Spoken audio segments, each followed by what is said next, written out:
I want to take a moment to express my deepest gratitude to all of you who have stood by me during this incredibly difficult period of my life. Your support, encouragement, and empathy have been a lifeline for me, reminding me that even in moments of pain and confusion, I am not alone. Each kind word, each thoughtful gesture, and each expression of care has fueled my strength and resilience. I share my story not only to unburden myself, but also in the hope that it may resonate with some of you as you face your own challenges. Life struggles can feel overwhelming, but shared experiences have a way of reminding us of the strength we can find together. This past week has been one of the most grueling and transformative weeks I've ever endured. After a long and draining mediation session, my ex-wife, her father, and I finally reached a divorce settlement. Though the negotiations were exhausting, we managed to come to an agreement. Only one of us was required to appear in court to finalize the paperwork, and I took on that responsibility. In the spirit of peace and cooperation, I made the decision to adjust our custody schedule to allow my children extra time with their mother, since she had visiting relatives in town. At the time, I wasn't fully sure why I felt compelled to make that concession, but I wanted to foster harmony for the sake of the kids. In the days following, my ex-wife began sending me daily text messages. Most of them I ignored, unless they specifically related to our children. Then, on Thursday evening, tragedy struck. My mother suffered a devastating fall, severely injuring her hip and leg. My mother has always been the heart of our family, a woman of incredible strength and love, particularly in her care for my sister, who has long battled mental health struggles. Seeing her in such a vulnerable state was heartbreaking. The very next morning, while my mother was undergoing surgery, I attended court with my lawyer to finalize the divorce. Since the terms had already been set, the judge's approval was straightforward. I left the courthouse with the knowledge that the divorce would officially be finalized on June 11, 2021. Later that same day, my ex-wife messaged me, and in a moment of bitterness, I snapped, sarcastically congratulating her on obtaining the divorce she had wanted. She responded with surprise, saying she hadn't seen the paperwork and asking me to wait. I informed her it was already done. To my surprise, she went silent after that exchange. That evening, while preparing dinner with my daughter, I was confronted by my ex-father-in-law.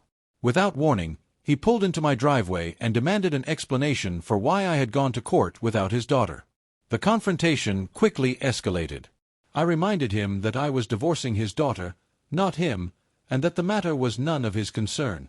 He grew aggressive, swatting at me and shouting, and I, already raw with emotion, lashed out verbally, calling out my ex-wife's infidelity and his role in enabling poor behavior within his family. The argument became heated, with insults exchanged on both sides, until he struck at me and threatened that the situation wasn't over. I feared for my safety, enough that I stayed near a heavy basketball hoop in case he tried to run me over. After he left, I called the police, who filed a report, though I chose not to press charges at the time.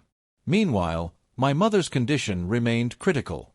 As I was balancing the stress of the divorce and the confrontation with my ex's father, I learned that she had suffered a stroke and was being airlifted to another hospital. It was devastating news, and my focus shifted entirely to her recovery. During that time, my ex-wife came to the house under the pretense of picking up personal items but instead emptied much of the home, taking far more than what had been agreed upon. Despite the pain of betrayal, I hardly registered the loss because my mother's health was my only real concern. Seeing her in the ICU made everything else seem trivial in comparison. In the days that followed, my ex-wife admitted she had dismissed her attorney and claimed she didn't know about the court date. She also said she would have reacted the same way her father did if it had been her daughters in my situation. Whether or not that's true, her father's actions placed me in a position I never wanted to be in, caught between trying to protect myself and shielding my daughters from family turmoil.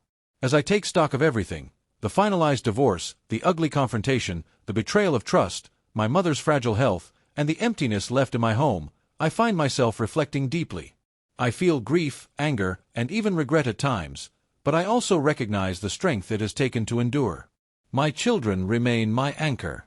When my daughter saw my unease and expressed concern, I realized how much my emotions impact them. For their sake, I must stay grounded, even when my own heart feels like it's breaking. There are moments when I think about my ex-wife and her partner, and it still cuts deeply. But I know she made her choices, and I must now make mine. I cannot control her actions, but I can control how I respond and how I rebuild. I am committed to creating a fresh start, even if the path forward feels uncertain and painful. Through it all, I hold on to the love and prayers so many of you have offered for my mother and for me. Your support means more than I can express. I know many of you are also navigating difficult journeys with partners, ex-partners, or family conflicts. My hope is that my story reminds you that, despite how heavy the burdens feel, we all have within us the resilience to keep going. We can endure heartbreak, betrayal, and loss, and still rise, holding close the love that sustains us and the faith that healing is possible.